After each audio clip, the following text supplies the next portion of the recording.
The CEO didn't even look at her resume. He looked at her. He took in the weight, the secondhand blazer, the sensible shoes that were clean but not new, and he made his decision in approximately 4 seconds, the way certain people make decisions, quickly and without examination, because they've mistaken speed for intelligence. Then he smiled the smile of a man performing generosity. "We're looking for someone who represents the company. Presentation matters here, I'm sure you understand." The interview room went painfully quiet. The plus-sized applicant slowly gathered her folder. She thanked him. She stood. She walked toward the door. Upstairs, behind the one-way glass of the observation room, the elderly chairman of Whitmore Capital had been sitting in a chair he rarely used, watching an interview he had asked to observe on instinct he could not quite name. When the woman turned toward the door, he saw it, the silver watch on her wrist, old, worn smooth at the edges. The chairman stood up so quickly his coffee tipped and spilled across the table. He was already moving before his assistant reached for the napkins, because he knew exactly who her father was, and the CEO, who had not looked at the resume, was about to discover that the 4 seconds he had spent deciding were going to cost him considerably more than 4 seconds to undo, if they could be undone at all. Her name was Emily Carter, and she was 31 years old, and she had applied to 83 jobs in the last 11 months. She kept the number in a notebook, in the careful handwriting of someone who has decided to treating her job search like a project is the only way to keep it from feeling like a verdict. 83 applications, 41 first-round responses, 19 second-round interviews, 12 final rounds, 0 offers. The reasons given were always professional and always oblique. The reasons never given were the ones Emily had learned to read in the first 30 seconds of every room she walked into, in the specific quality of the pause when she arrived, in the way the interviewer's expression rearranged itself, in the small recalibration that happened when expectation met reality. She was exceptionally qualified, a master's degree in financial analysis, 7 years of experience at a mid-sized firm that downsized its entire analytics department in one afternoon. Perfect references, a portfolio of work that her former manager described in the letter she carried in the folder as some of the most thorough risk modeling he had seen in his career. None of this had been sufficient to overcome the first impression. She worked nights at a hospital billing office and cared for her father during the days. James Carter was 68, with a heart condition that required management, medications, appointments, the ongoing attention of someone who was not sick enough to be hospitalized and not well enough to be left entirely to himself. Emily had moved back home 18 months ago when his condition worsened. She did not describe this as a sacrifice. She described it as the obvious thing to do, which was different. This morning's interview, the Whitmore Capital interview, the most promising opportunity she had seen in 11 months, was the last one she had in the pipeline. Her lease ended in 6 weeks. She had savings for 5. On the subway, she had done what she always did when she needed steadying. She had held her father's watch, old, silver, worn smooth at the edges. Her father had given it to her 12 years ago with a specific instruction she had never forgotten. "Never tell anyone my name unless you absolutely have to. Whatever happens to you out there, whatever doors open or close, I want you to know it was you, not me." She asked him what he meant. He smiled the way he smiled when he was not going to answer directly and changed the subject to breakfast. She still didn't know what he meant. She had carried the watch to every interview 11 months. Before we jump further into the story, drop a comment right now telling us where in the world you are watching from. We have viewers from every continent, and we genuinely love seeing our community. Subscribe right now because tomorrow's story is one you absolutely need to hear. Hit that bell so you don't miss it. Ryan Whitmore was 36 years old and had been CEO of Whitmore Capital for 3 years, appointed by the board following his father's retirement, with a combination of inherited position and genuine ability that makes certain people very difficult to evaluate clearly. He was genuinely intelligent. He worked hard. He understood markets and risk and the language of institutional finance with the fluency of someone surrounded by it since childhood. What he had also done, consistently and without examining it, was build a company that looked like his idea of a company. He called it professionalism, brand consistency, the importance of first impressions in a client-facing industry. What it was, in practice, was the systematic exclusion of people who did not match the image he had decided the company should project, an image that was, not coincidentally, a version of himself. HR knew. Patricia, the director of talent acquisition, had flagged the pattern in 2 internal memos that went unacknowledged. 3 employees had resigned in the past year. The legal department had noted an emerging compliance risk in a document that had been filed and not discussed. Ryan had interpreted the resignations as performance issues. He had interpreted Patricia's memos as HR overcaution. He was about to be educated. Emily arrived 4 minutes early. She had prepared for 6 hours the previous night, the risk modeling framework, the specific analysis she had completed as a take-home component, 3 questions demonstrating engagement with the company's recent portfolio decisions. Ryan arrived at 10:18. He looked at her. Emily had become very good at reading that look in 4 seconds. She watched him not open the folder. She covered her background, her experience, the specific analytical work she had done. She referenced the take-home analysis, she cited 2 decisions in the company's recent portfolio and offered a perspective on each. Ryan nodded at intervals. He was not taking notes. After 12 minutes, he picked up the folder. He did not open it. He set it down.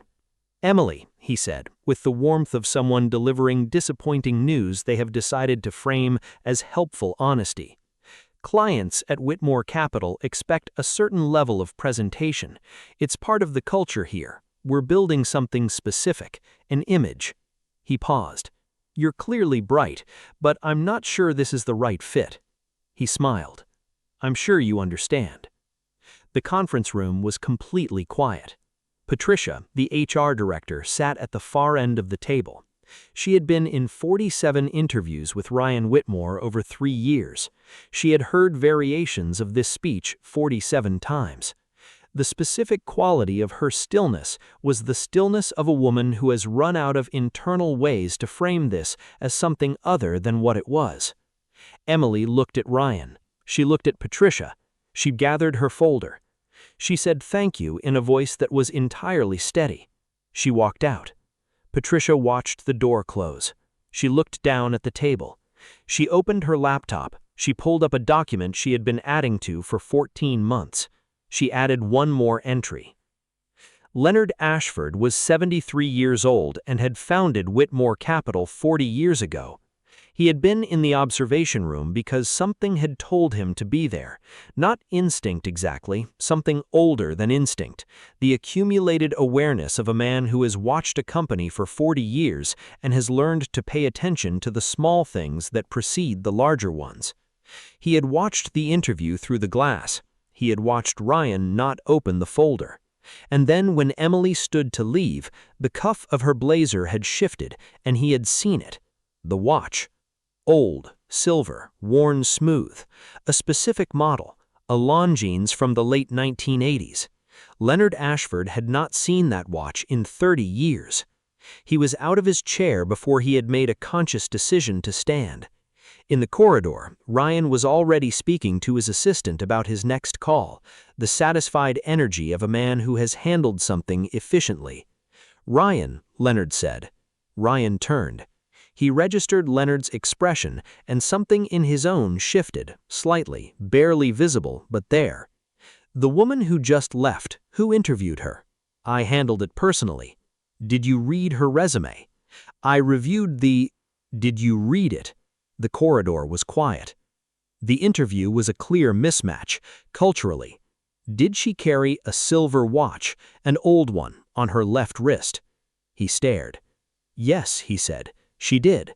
Why does that—" Leonard turned and walked toward the elevator without answering. Ryan looked at his assistant. He looked at the elevator.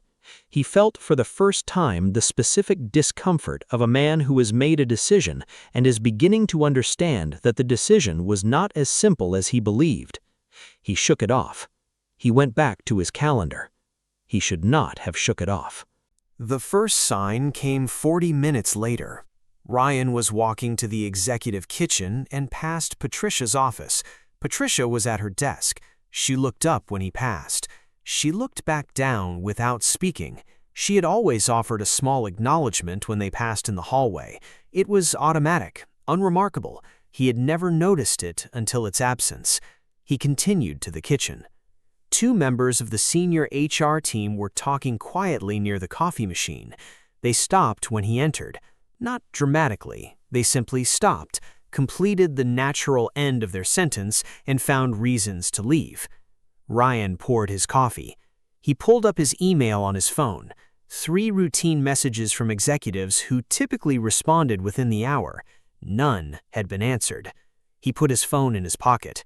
He was being reasonable with himself. He was telling himself that he was reading into coincidences, that Leonard's expression in the corridor had been about something unrelated, that Patricia's silence was Patricia being professional. He almost convinced himself. Then his attorney called him back on the second ring rather than the fourth, which only happened when something actually was wrong. "Tell me you haven't touched the Carter application file," his attorney said. Ryan was very still. "I flagged it for additional review," Ryan said. "Unflag it, right now. Don't touch anything in that file. Don't add notes, don't remove notes, don't access it again." "What's happening?" Ryan said. "Leonard Ashford is in a conference room on the 4th floor with the woman you interviewed this morning. Find out what you can about a James Carter, and then call me back." Ryan hung up. He went to his computer. He typed the name into the company's archive search. The results loaded. Ryan read the first entry. He sat back in his chair, and for the first time all morning, Ryan Whitmore felt something that his face would later struggle to conceal. Ryan has found the name. He thinks he understands what this means.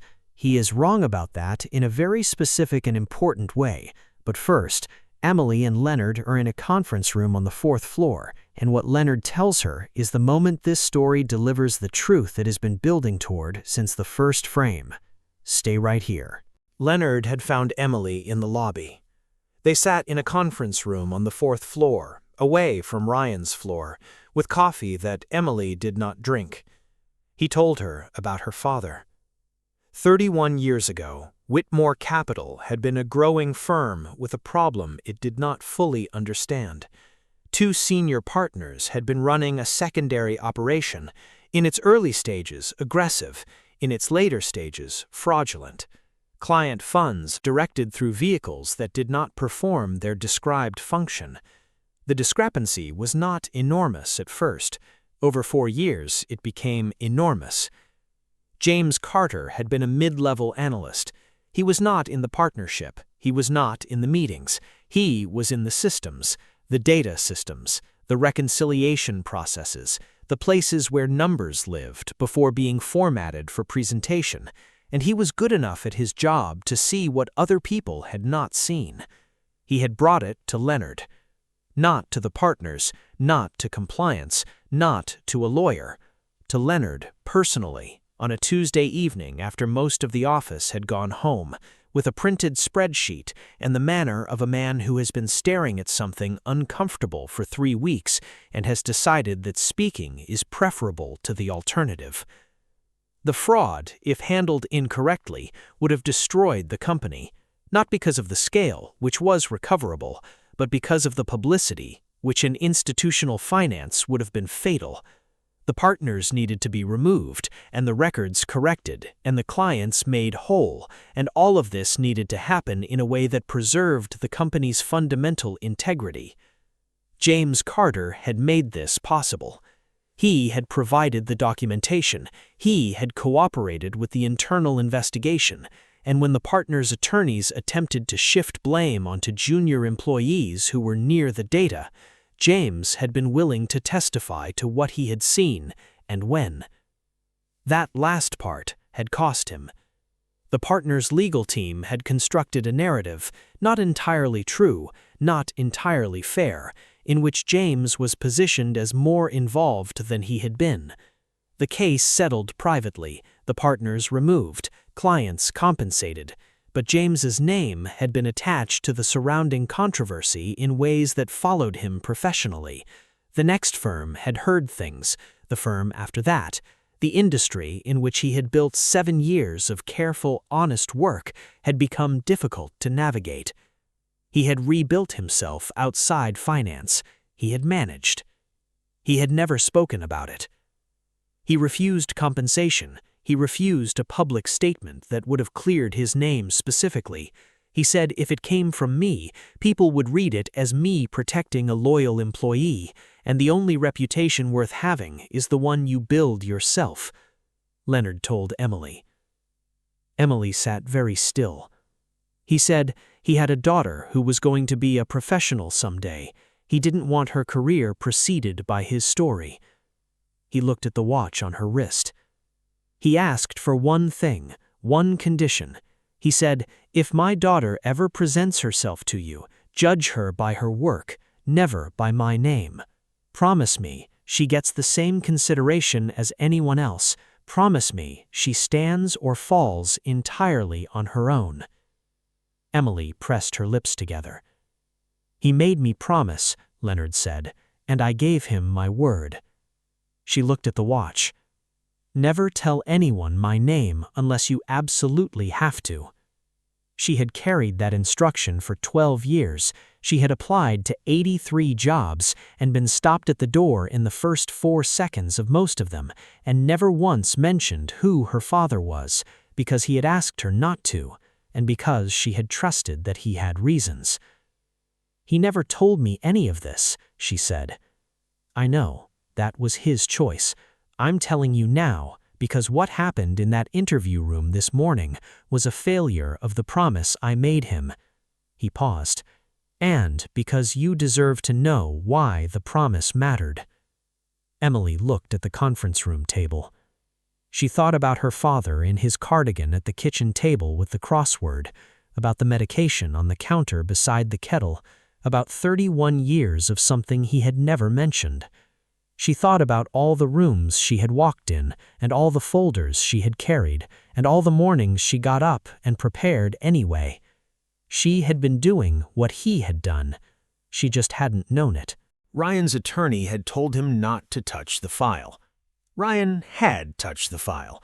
Not to delete anything. He was not, he told himself, that kind of person. He had accessed it to review it, to understand what was there, and while he was reviewing it, he had added a note. A documentation note, a note explaining that the interview had revealed a cultural misalignment and skills gaps, which was the professional language for constructing a paper trail that supported a decision already made. Ryan's attorney called him back. Did I not specifically tell you? Ryan said, I added a documentation note for compliance purposes. The pause on the other end was the pause of a lawyer running a calculation. Ryan, his attorney said, the HR director has been compiling a pattern analysis of your hiring decisions for 14 months. She submitted it to you twice. Are you aware of this? Ryan said nothing.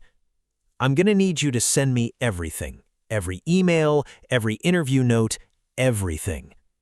Ryan looked at his computer screen. On a whim he did not fully understand, he opened the company's document management system and navigated to Emily Carter's application file. The interview notes he had added 40 minutes ago were there. Below them, in the audit log, were the access records. He had accessed the file twice. The second time, 43 minutes ago, there was a notation from Patricia, HR Director copy preserved per compliance protocol. She had already printed it before he added the note. Ryan leaned back in his chair. He looked at the window. He thought about Leonard in the corridor that morning, with his specific expression. He thought about the 4 seconds he had spent looking at Emily Carter instead of opening her folder. He thought about Patricia's memo sitting in his email, unread, for 14 months. He picked up the phone to call his attorney again. His attorney did not pick up.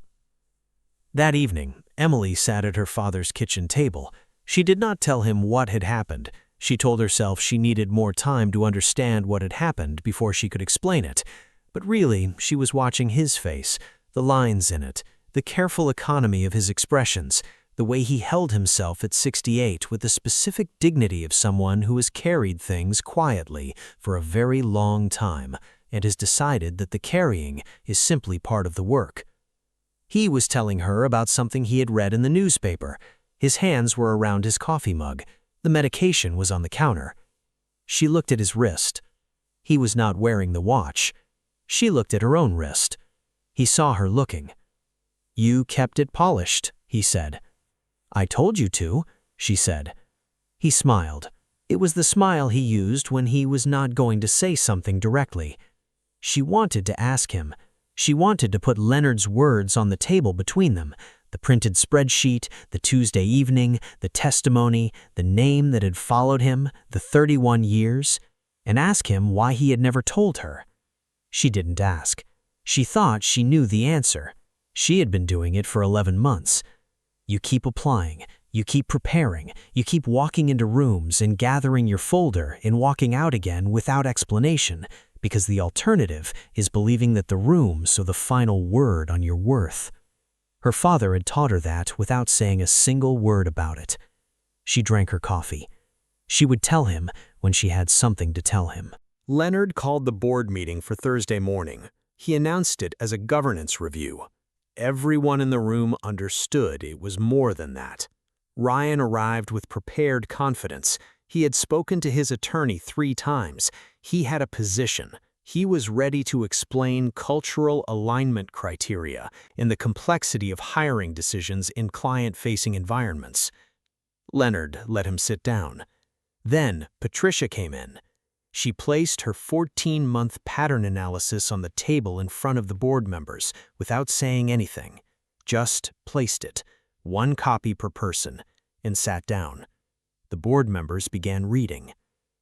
Leonard let them read. "Ryan," Leonard said after a silence, "did you read Emily Carter's resume?" Ryan looked at Leonard. "I reviewed—" "Did you read it?" Leonard said. Flat. Final. The room was very still. "No," Ryan said. Leonard reached into the folder beside him. He slid Emily's resume across the table to the board chair. The board chair read the first page. His expression did not change, but he turned to the second page, then the third. Leonard slid the take-home analysis across next, 32 pages. The head of quantitative analysis picked it up. He read the first page. He read the second page. He looked up. "Who prepared this?" The applicant from yesterday's interview, Leonard said. "For an application?" "As a take-home component of the process." The division head looked at the document for another moment with the expression of someone revising an estimate significantly upward. "This is better," he said carefully, "than most of what I receive from our current junior analysts." Ryan looked at the table. Leonard waited. Then he placed a third document in front of the board. The interview notes from Ryan's file. The ones Ryan had added 43 minutes after the interview, and beside them, the audit log, with the timestamp, and Patricia's compliance notation. The general counsel looked at both documents for a long moment. He looked at Ryan. Ryan said nothing. "Ryan," Leonard said, "the application file was accessed twice after the interview. A documentation note was added after the HR director had already preserved a copy of the original file per compliance protocol." He paused. "Would you like to explain the note?" Ryan's attorney had told him not to answer questions without counsel present. Ryan answered anyway. He explained cultural alignment criteria. He explained the complexity of hiring decisions in client-facing environments. He explained for 4 minutes.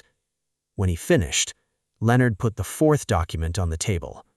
The history. 31 years of it. The original investigation, the partners, the testimony, the name that had followed James Carter for 30 decades, the promise Leonard had made and the condition James had imposed.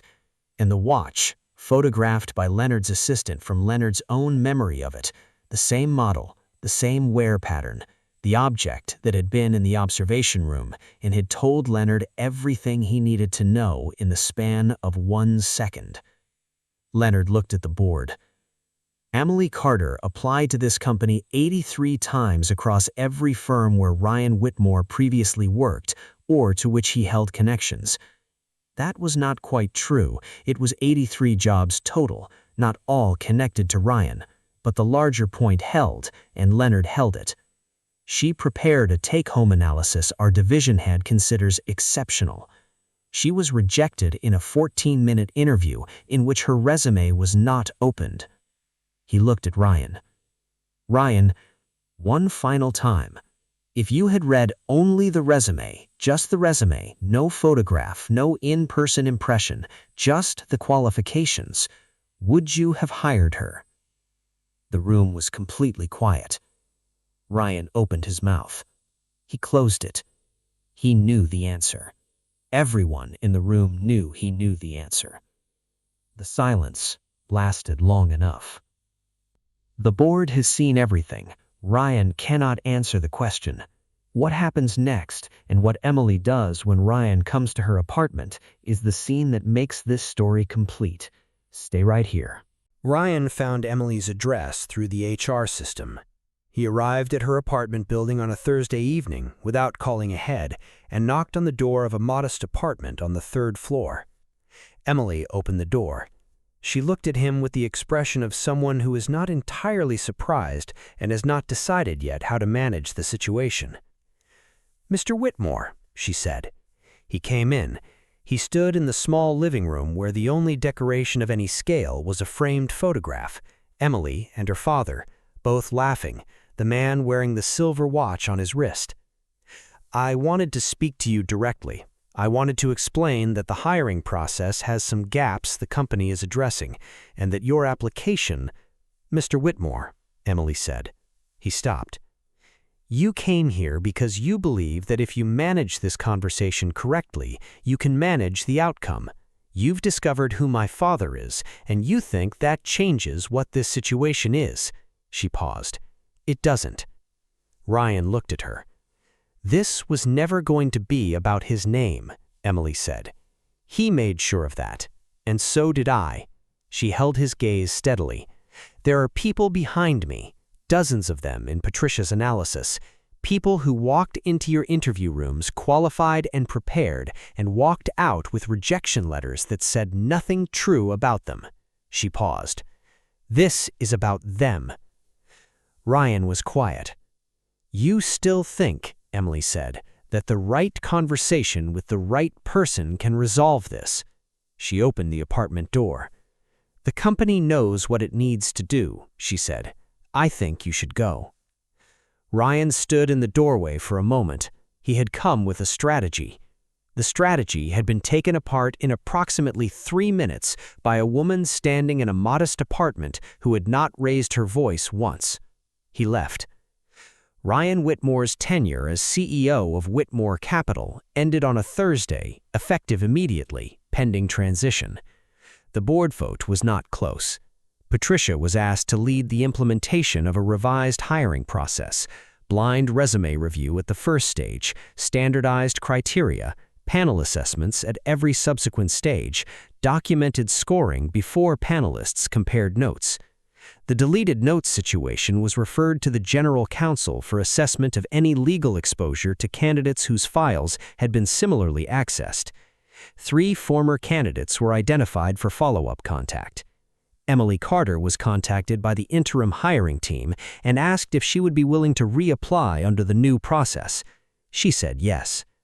She went through the blind resume review, her name, age, and photograph removed, her qualifications and experience evaluated on their own terms by a panel that included the quantitative analysis division head, who had read her take-home analysis in the boardroom and had not said anything additional about it, but had been thinking about it since.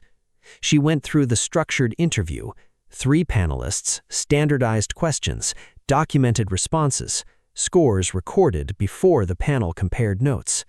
She received the highest composite interview score in the hiring cycle. She was offered the position of Senior Risk Analyst at Whitmore Capital 26 days after walking out of the building with her folder under her arm and her father's watch on her wrist. She called her father from the lobby. He answered on the third ring. "I got a job," she said. "Which one?" he said. "Whitmore Capital." A pause. How did it go?"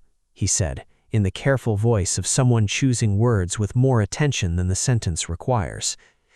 "The process was fair," she said. "The interview panel was fair." She paused. "I scored highest." She heard him exhale. "On your own," she said. "On my own." That Sunday, she arrived at her father's house at 6. She brought groceries because he always said he would cook, and she always brought groceries anyway, and neither of them had ever addressed this directly. He was in the kitchen, in his old cardigan, the medication on the counter beside the kettle, the newspaper on the table, folded to the crossword. She put the groceries down. She reached into her bag. She placed the employee badge on the table beside his coffee. He looked at it. He looked at her. "You got the job," he said. "Yes," she said. "On your own." "Highest score in the cycle," she said. "They told me." He picked up the badge. He looked at her name, at the company name, at the small photograph of his daughter, taken in the lobby of a building he had last entered 31 years ago, to tell it truth that changed the course of his life. He set it down. He pressed his palm flat over it. Then he reached into the pocket of his cardigan. He placed the watch on the table between them. He slid it toward her. "I think," he said quietly, "it belongs to you now." Emily looked at the watch. She looked at her father. He was looking at the window.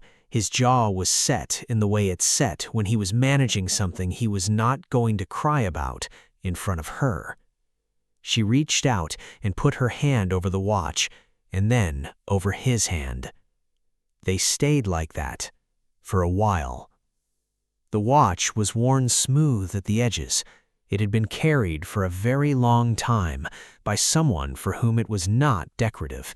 It had been carried through 31 years of something never spoken, and 12 years of something never explained, and 83 mornings of getting dressed and going anyway.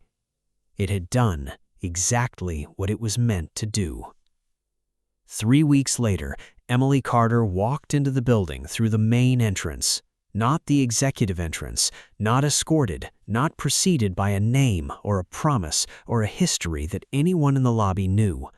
She walked in with her bag and her badge and the worn silver watch on her wrist, and she signed in at the desk, and she went to work. Ryan Whitmore looked at her and saw what he expected to see. The chairman looked at the watch and saw everything he knew. The only person who saw Emily Carter exactly as she was, qualified, prepared, persistent, her father's daughter and entirely her own person, was the interview panel that scored her highest. That was the point. James Carter spent 31 years not talking about what he had done. He had told a truth that cost him. He had accepted the cost. He asked for one thing in return. A promise that his daughter would be seen clearly. He asked for a fair chance. He got more than he asked for. He got a daughter who had already become that person before she knew the story, who had carried the watch and honored the instruction and kept walking into rooms and gathering her folder and walking back out and coming back for the 84th time. Not because she knew who she came from, because she was already who she needed to be. Ryan Whitmore looked at her in 4 seconds and decided. It took him considerably longer than 4 seconds to understand what he had decided. And the worn silver watch on Emily's wrist was the proof of everything none of them said out loud. Now I want to know what you think. First question. If you were Emily, sitting in that interview room, watching the CEO not open your resume, would you have revealed who your father was, or would you have done what she did, gathered your folder, thanked him, and walked out in silence? Second question. James Carter refused compensation, refused a public statement clearing his name, and asked only that his daughter be given a fair chance. He protected his silence for 31 years at the cost of his own reputation. Do you think that was wisdom, or was he wrong to carry that alone for so long? There is no wrong answer. Tell me in the comments. I read every single one, and I genuinely want to know where you stand. And before you go, drop a comment right now telling us where in the world you're watching from. Our community spans every continent, and we love seeing it. If this story moved you, share it today with someone who needs to hear it. And if you are not subscribed yet, this is the moment. Hit that button, turn on the notification bell. Tomorrow's story is already written, and you do not want to miss it. I will see you there.